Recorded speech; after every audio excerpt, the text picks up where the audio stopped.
All right, guys. Welcome to official episode 1 of Between Two Canes, the video video podcast, pod, pod video.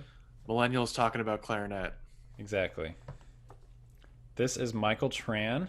Below us, he How's it works at the going? Vandoren Studio in Chicago, and he's a good friend of both of ours. So it's really awesome to have him on here today.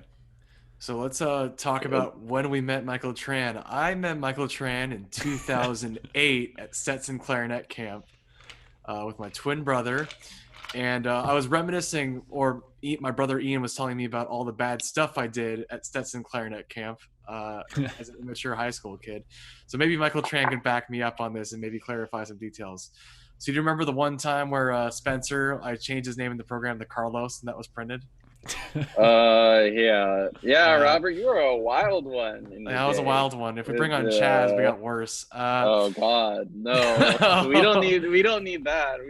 This Okay. is a family-friendly show, Robert. And Family-friendly since game, That's right. family-friendly yeah, everything else. and since you're such a reed specialist, remember the one kid who said he played on a size 8 reed, and then I accidentally put a 2x4 in his pillow?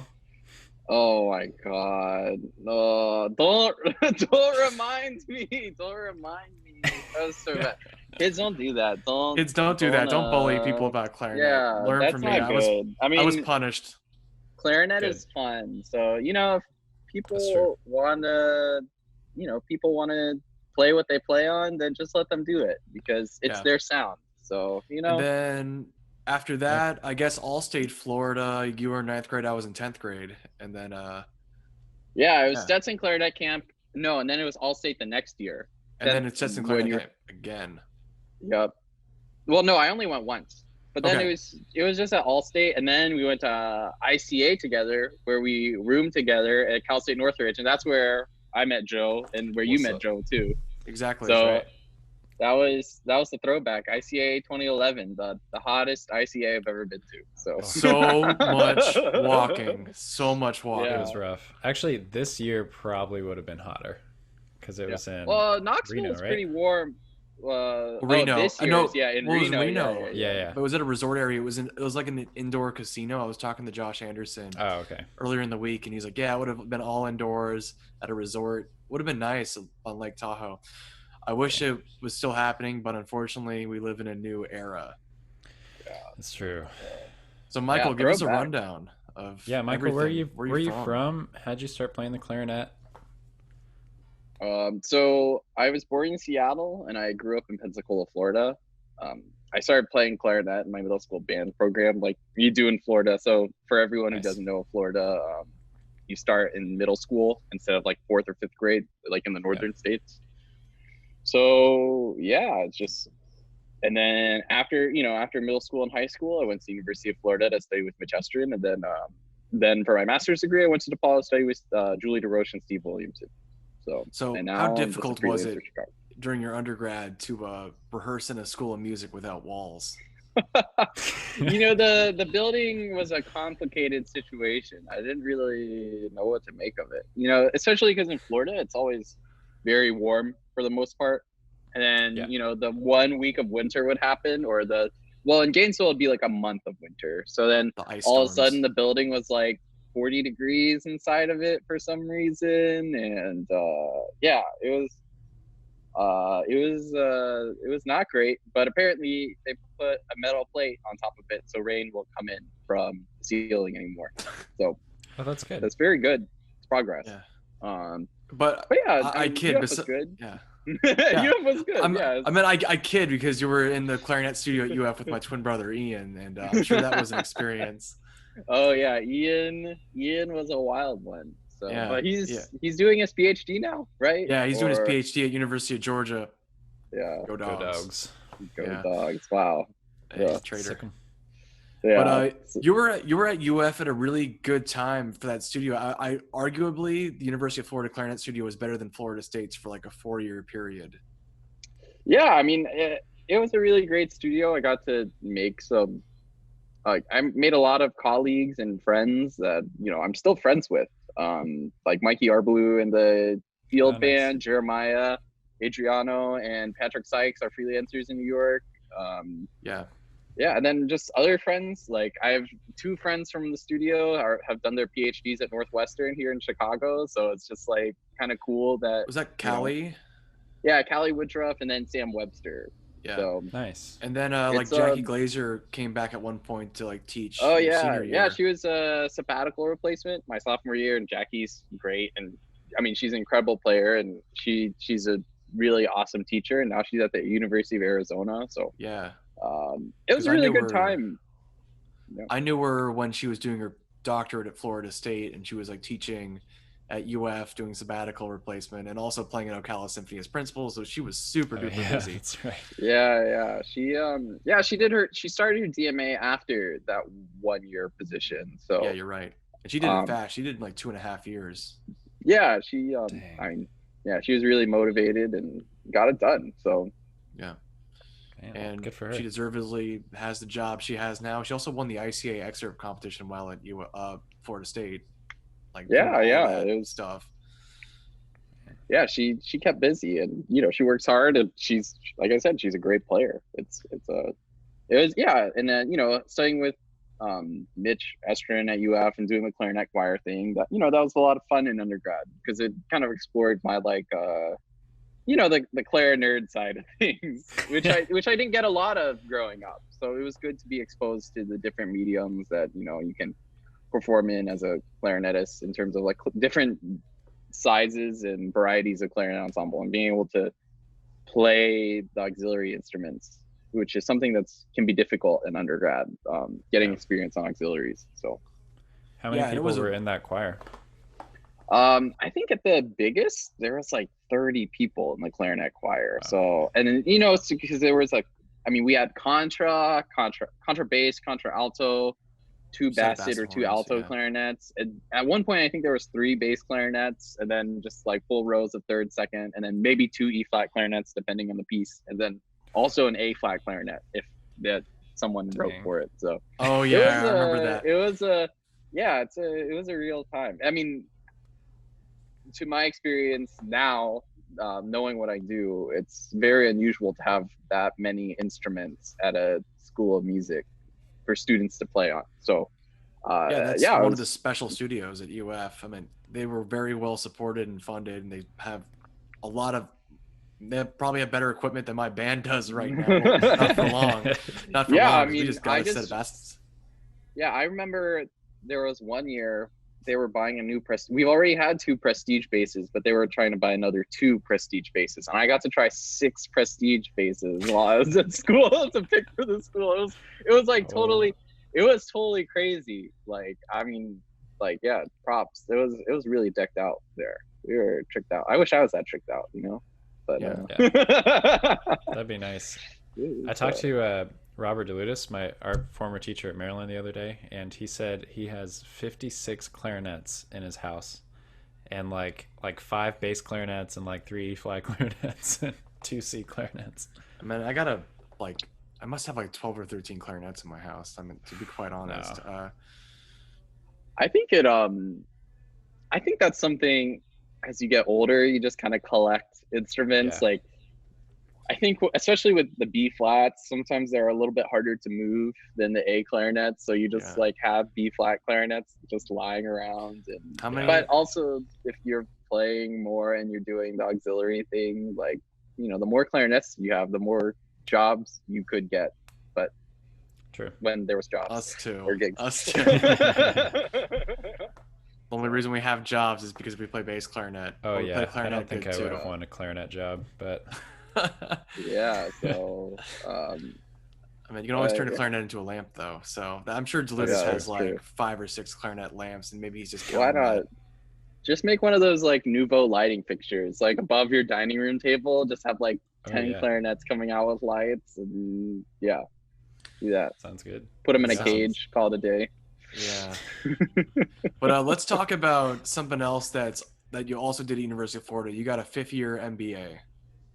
Yeah, so I did a Master of Science in Management at UF, which is like a master's degree in business aimed for people who didn't major in business for their undergrad. And that was really helpful. I mean, for me, it was just something to be more flexible for my career, because being a musician is kind of uncertain, especially now. Yeah. You don't know what's going to happen in your life. So for me, I just wanted something, especially going to University of Florida. I didn't go to a conservatory. Going to a state school is just, it's at the time, it just seemed like the smart thing to do, to try to have two majors and have a different plan just in case it didn't work out. Because, we see it a lot. There are so many clarinetists. Like, it's so great it's incredible that I've known you two for so long, and to, for all of us to still be involved in music, because I'm sure we have so many friends that have, have had to have other careers, which is okay. Yeah. And that's great. But it's easier when you have a different vocation that you can go back to. So. Yeah, I totally agree. Like, I took that extra year at Florida State after infamously bombing all my grad school auditions to finish my business degree too. And I applied for an arts administration master's. I was doing recording engineering and tech stuff. So, like, especially a musician in the coronavirus age, you better have multiple skills and be very flexible. Like, Yeah. being able to do online recitals, which I'm going to start trying to do, or just having all sorts of different things in your toolkit. Otherwise, like, if you just play clarinet, great, that's awesome. But I know a lot of clarinetists far better than me that don't have full-time jobs, and I'm very lucky right now. Yeah. Same. It's really difficult. And I think now, like, just the way the United States is and how they set up arts organizations and stuff like that, it's just not, there aren't enough jobs for everyone. So, like, currently, so I work for Vandoren. I'm at the Vandoren Studio in Chicago right now. So Nice. I'm really thankful to be here, and it's been such a great working environment. And it's still in music, so being flexible is just super important as a musician.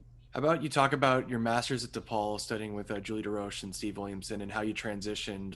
I think you started working for Vandoren like halfway through your master's. So actually, I did an internship with Vandoren before I started my business degree at UF. So I moved up to Chicago and did a marketing internship in 2014 or 2015, something Probably like that. 15. Actually, it was 2014. So it was the year before my senior year, before I got accepted into the business program. I did an internship. Oh, cool. And that was great. Just getting to know what the music merchandising industry is like, just getting to know the ins and outs and what goes into it, and like the thought process and stuff. And when I decided to go to Chicago for my master's at DePaul, they were opening up a studio, and they saw that I was getting my master's at DePaul, and I was just really lucky. And they asked me if I wanted to join the team again to open up the studio. So that was just like, wow, like one of those things where it's like, you don't know what's going to happen, but it kind of worked out. So yeah, doing my master's. So while I was doing my master's, I was working here a lot of hours, and, just doing the day-to-day studio thing. The DePaul and the studio is only 1 mile away, so you just can take a bus. You can even walk on a nice day. It was really incredible. I had to balance a lot of things, my practice time and my work here, and because I was still in ensembles. I was always in 2 ensembles every quarter at DePaul, so it was just a lot of work. Taking lessons. It was a time, but it helped me manage. It helped me learn how to manage my time effectively and try to practice more efficiently for whatever tasks I had to do, whether it was learning ensemble music, practicing for auditions, competitions, you name it. And studying with Julie and Steve is great. I don't regret it. It's been one of the best things that I could do for my clarinet playing, and they're both incredible teachers. And it's a good town to be in, because I think a lot of students don't realize this, but when you do your master's degree, you typically end up staying where you do your master's degree, because it's like, okay, so you've made 2 years of connections in a program. Why would you leave that place to lose all those connections? Because you can still work while you're doing school, right. Teaching or freelancing. or anything like that. So being in a place where there are gigs is really important, and also the opportunities, an opportunity to make something, you know, out of your performing or teaching career. So it's having those connections, not just clarinet players, like string players, like, you know, other wind players and stuff like that. It can open doors for you that you wouldn't really know of. So being in a place like Chicago, there's always something going on. You can always see like world-class orchestral performances. I mean, we have the Lyric Opera, we have the Chicago Symphony, and then there's a bunch of other orchestras in the area. There's always soloists coming and doing recitals and stuff. It's just a really good place to get your head into the art scene and try to see what people are doing, you know? Yeah. So That's really also, cool. what was I gonna say? How is it like interacting with like other Vandoren artists, like people that visit? Who's your favorite Vandoren artist right now? Stuff like that. You don't have Why to don't- answer that, Michael. That's Why okay. don't you send me free stuff when I ask you? Oh, yeah. You know, I mean, being at the studio has been really incredible. I mean, I can say this confidently, just working with all of our artists is just a real dream. I don't think you can really be a great musician without being like a great person. So, you know, you just, every time it's just, you know, it doesn't even matter who comes into, I mean, any artist that comes into the studio, it's always great. We, you know, have a coffee, or we did have cups of coffee together and just talk about how things are going, how the performances are going. Just, you know, and to get their perspective as someone who is doing their master's degree, be able to talk about what they did with their careers and kind of the struggles that they went through, and also like how they got to where they got, was just really, I mean, that was something I didn't really think about or expect coming into working here, but it's been something that I've been really thankful for. I mean, I've got to meet so many great musicians, not just artists, just musicians from across the country that, you know, they'll stop by if they come through Chicago to try reeds, mouthpieces, whatever you name it, or just stop by to say hi. So it's yeah, I mean, I love all of them. So it's you know, it's Okay, always answer. great to be able. It's always great to be, you know, it's nice to be able to just hang out. You know, I mean, we have some just incredible musicians. It's, yeah. I mean, what can I say? You know, I mean, here in this city alone, we have, you know, my teacher Steve Williamson, you know, John Ye, Mark Colby, Chris Madsen, you know, just like all across the spectrum. I mean, Sherelle Cassidy is an amazing jazz saxophonist, and it's just like being able to work with all of them. It's just, yeah, it's been great. Let's talk a little bit of industry. So you get sent out a lot. Like I see at Midwest Clinic, I see at ICA. Yeah. You went down to Texas State University's Clarinet Day recently. And there's also like the different showrooms like in New York City, which I frequent, or Joe frequents, or is there one in LA? I can't remember. Yeah, so we have 3 studios in the United States, New York, Chicago, and LA. What's it like working the floor? You get PTSD now? You know, it's kind of cliche to say this, but, you know, everyone has their own sound and their own approach and everything. And I think what's great about working with a company like Vandoren is that we have a lot of ways to make your own sound. So anytime I go to a show or anything, people have different things they want and different problems that they have. So there's lots of different ways to approach it. Like maybe, you know, they're playing on a mouthpiece that's 40 years old, you know, and then you just like, oh, let me try this, like just try a new mouthpiece. And because sometimes people will be like, oh, my reeds aren't playing well. Like, why are they not working out? Like, I just bought a new box and they're all like bad. I was like, well, how old is your mouthpiece? What kind of mouthpiece are you playing on with your reeds? Because it could be something where it's like, oh, you're playing a 5, but on a B40. So that's way too, the resistance is going both ways in the reed and in the tip opening. So maybe try, if you want to play 5, if you're really set on playing 5s, maybe try playing on an M13 or an M13 lyre or something like that to bring down the resistance of the mouthpiece. Or if you're set on playing the B40, maybe try a 3 or a 3.5, you know? So everyone always has different struggles. And I'm just happy to be able to help people with that, because I don't know. At the studio, I've worked with hundreds of different musicians, and I think people aren't used to that. I mean, in that volume, seeing everyone play and how they play, and it's gotten a lot easier for me to diagnose kind of what's going on, or at least have an idea of what has happened in their playing, and what could be a good suggestion. Yeah. I have to say, like, I've visited Michael probably 2 or 3 times now. 3 times? Yeah, I think three. Yeah, I think it's about right. Yeah. I went up to the studio in Chicago, and I was there for a different reason every time, I think. But one time studied with Steve, one time went to a couple auditions there. But every time I went there, Michael was like super helpful, and was like, we just set out this like tray of mouthpieces with like 20 mouthpieces on it. And he'd just be like, yeah, that's good. Save that one. Not good.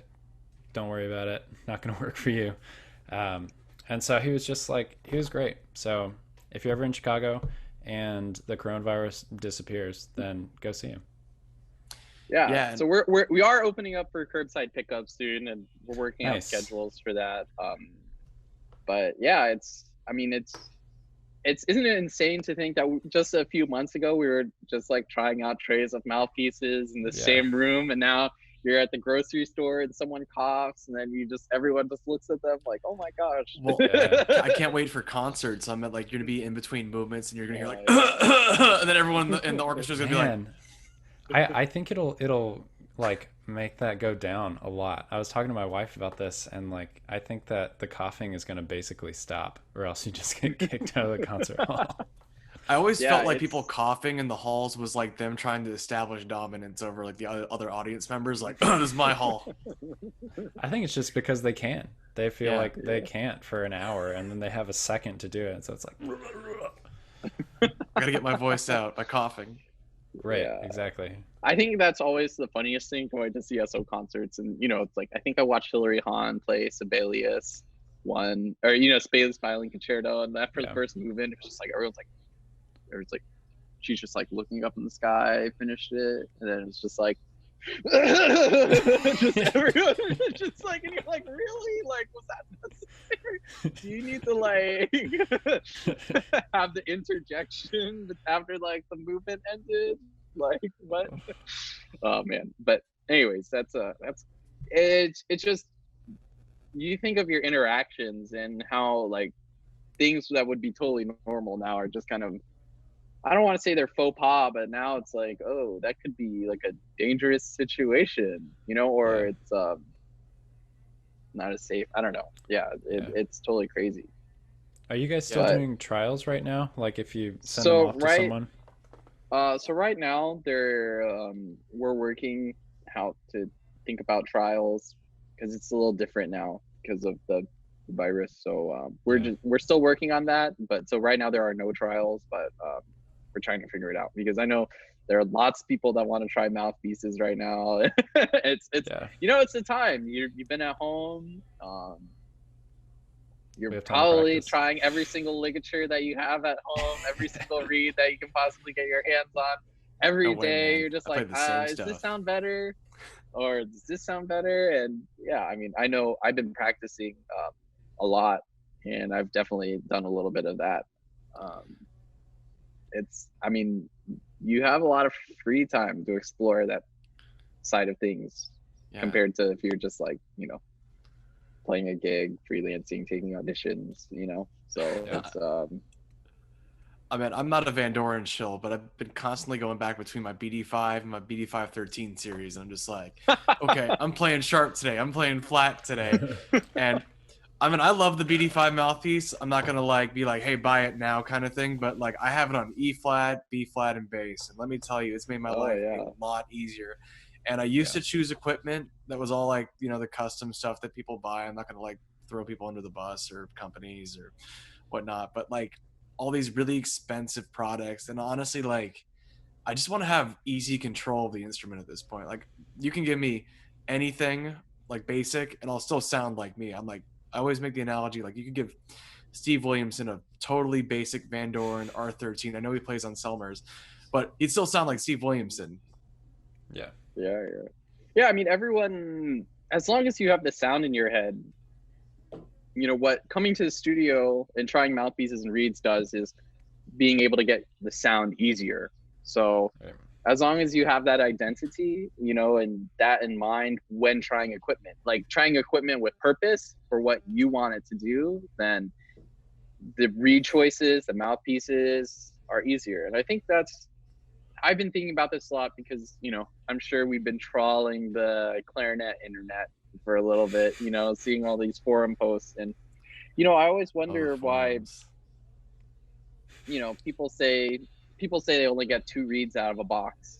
And my thought is always like, so why don't you try a different box then if that box isn't working out for you? Because I don't know about how it is for you guys, but most most boxes reads, I get all the reads now to practice, you know, Yeah. to practice and to perform on and stuff. I mean, you know, there's a variety in the colors of each reed and stuff like that, but there's always situations as long as you um, maintain them, you know, keep them in constant humidity, like I love using the Vandoren hydro cases and stuff like that. As long as you keep the conditions stable, they play in, and you don't overplay reeds in your practice session. They stay pretty consistent over as long as you're rotating them and everything, they stay pretty consistent Yeah, over a long rotation's period of really time. important. I mean, Yeah. I pretty much use, like, especially on a bass clarinet set of 5 reeds, I rotate all 5 of those reeds, and I can adjust them to a point that they're all basically the same because I have the measurement tools. I mean, like, I think it's always a myth where someone's like, I only get 2 reeds out of a box of 10. And I'm like, are you just playing on the 2 reeds that felt best the first time you played them out of the box and you're not Right. like adjusting for the other ones? Like, that's a waste of Yeah. money. Yeah, and you got to break So them in. Like usually they're still going to change a little bit after you try them yeah, the first time. So you've got to make sure you break them in and not play them more than like a minute when you first get them out of the box. And then slowly add the time and then start rotating them every like 15 minutes once they're all cured and everything. But yeah. I mean, but you know, the important thing too is to try things out because you don't know what's going to yeah, work for you. You have to be very open, I think, um to what playing feels like and to your perception of equipment, because a lot of the times some players will make things work, but they're not like making them work optimally together, you know, for yourself, you know, because the problem, I mean, you can have the sound in your head and that's what you need, but also the human body is crazy. You can make the sound you want while working too hard, you know. So it's yeah, finding that balance is really important, and being like aware of your uh being aware of your body and how you play and everything Yeah. is really important to that process. But you know, everyone goes through that their whole life.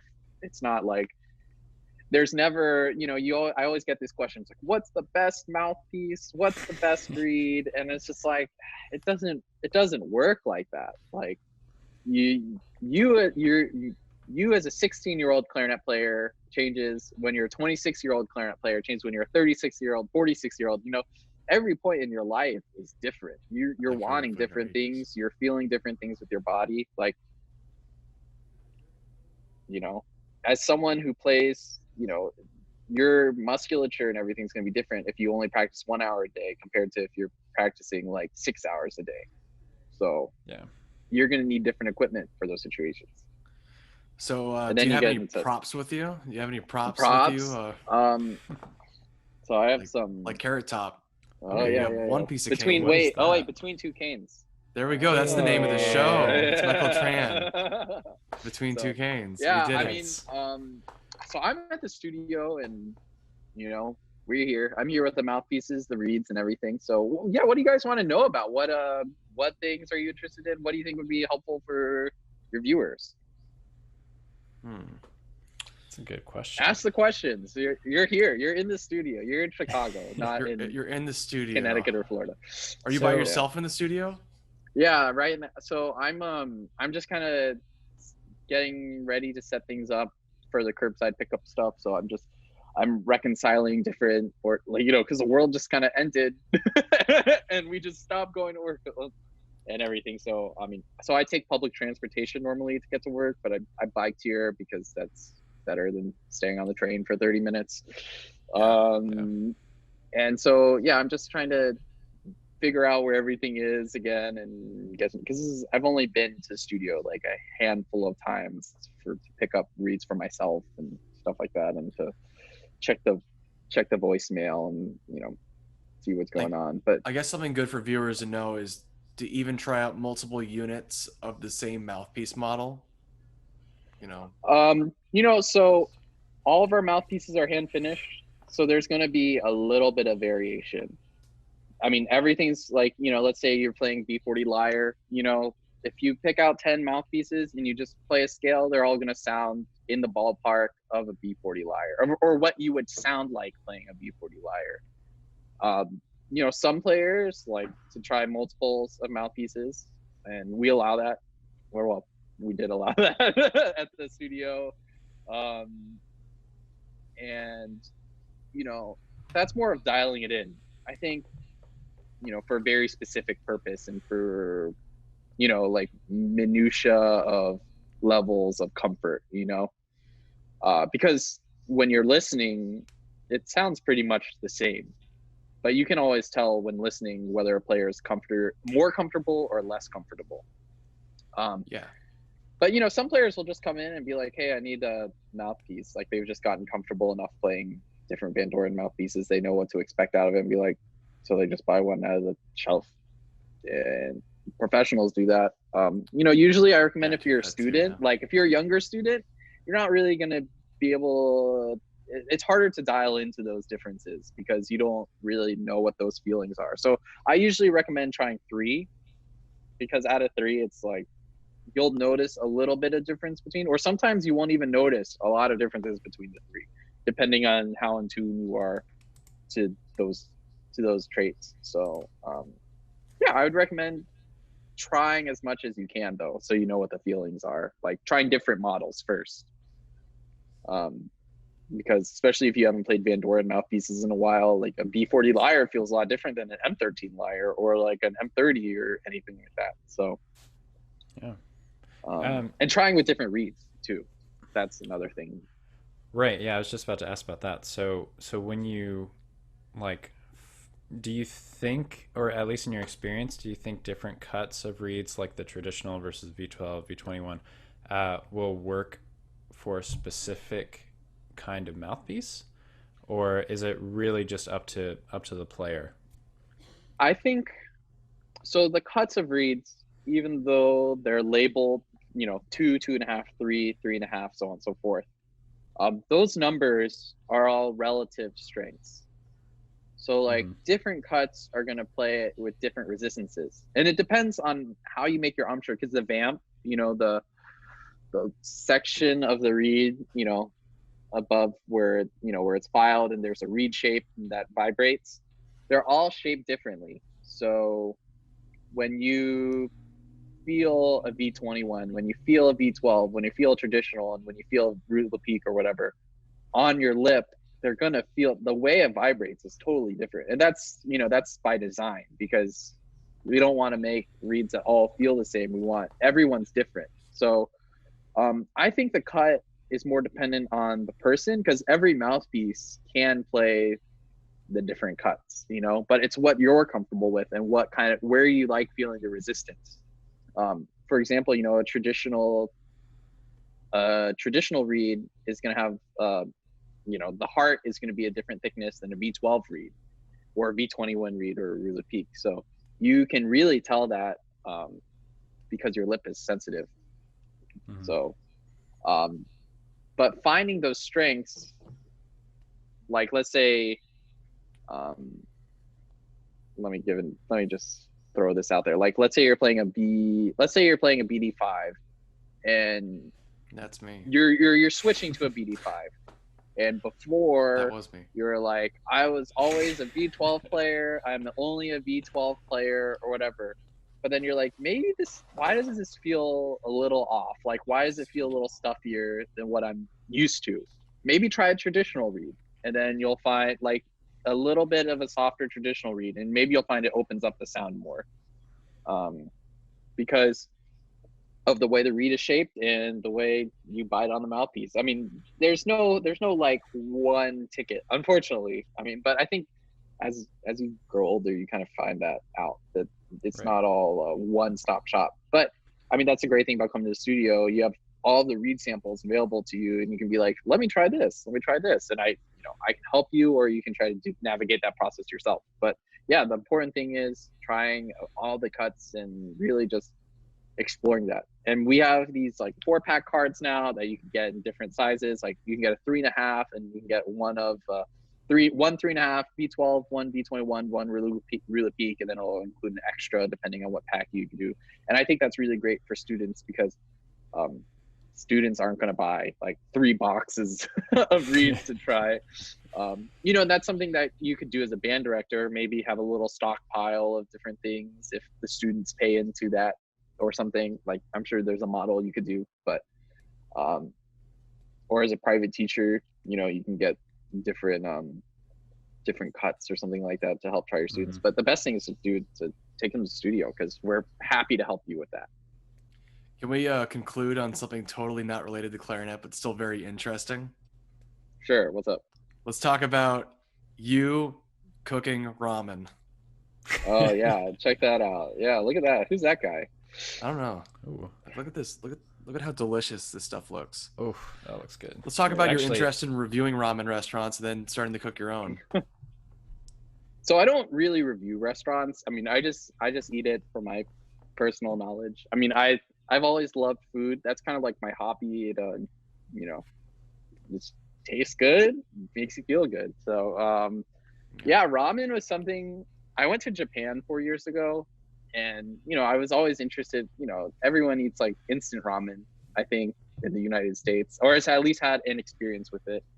And then I went to Japan, and I went to ramen restaurants there, and it was totally different, kind of unlike anything, even from like the legit ramen restaurants in the United States. It was totally different. So I came back to the United States, and I was just like, oh, like, I need to make this, like, because you can't find anything like it really in the restaurant setting, unless you go to very specific shops. And even then, it's like, am I going to go to New York City every time I want a really good bowl of ramen? Like, maybe, but or I could just go, I miss New York right now.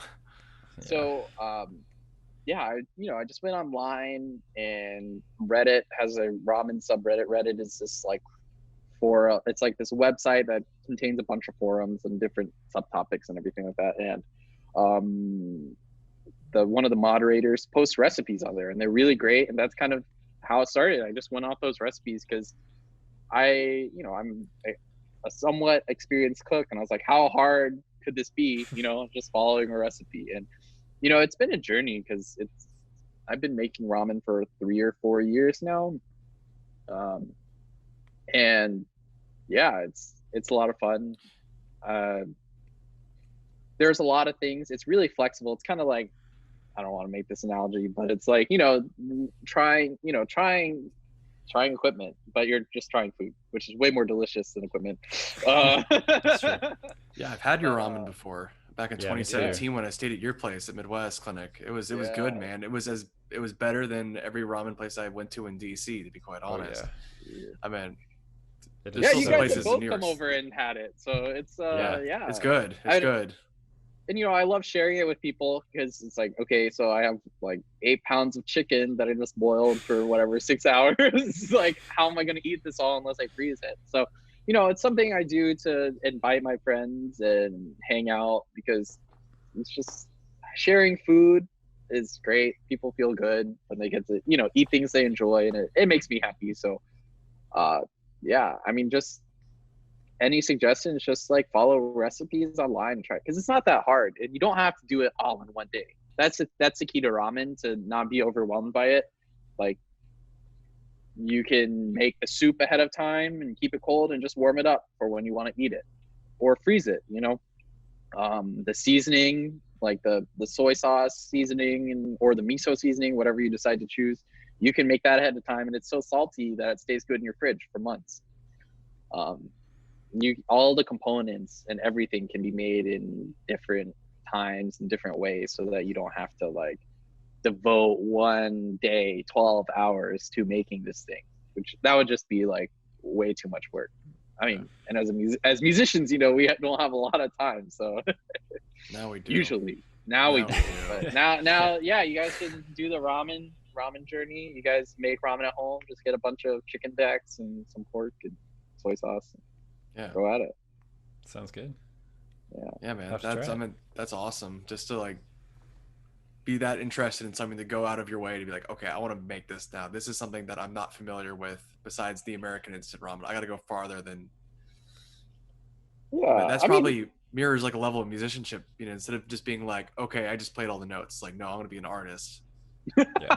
I don't know if I don't know true. if I can call myself an artist in any regard, but you know, it's yeah, it's fun, you know. But I mean, that's all you gotta do is just have fun with it, and you know, as long as you follow the recipe, like, I think that's the thing about recipes. Don't make substitutions if you don't understand what that thing is there for. Because I mean, I see it all the time, like in these ramen recipes. People are like, oh, why didn't it work out? I just like subbed out my soy sauce for salt. And I'm just like, well, it's not going to taste like soy sauce then. Like, I mean, yeah, it's going to be salty, but it's not going to taste like soy, you know, or just like whatever you name it. People have tried to substitute for it. So, Yeah. Yeah, man. Definitely true. Cool.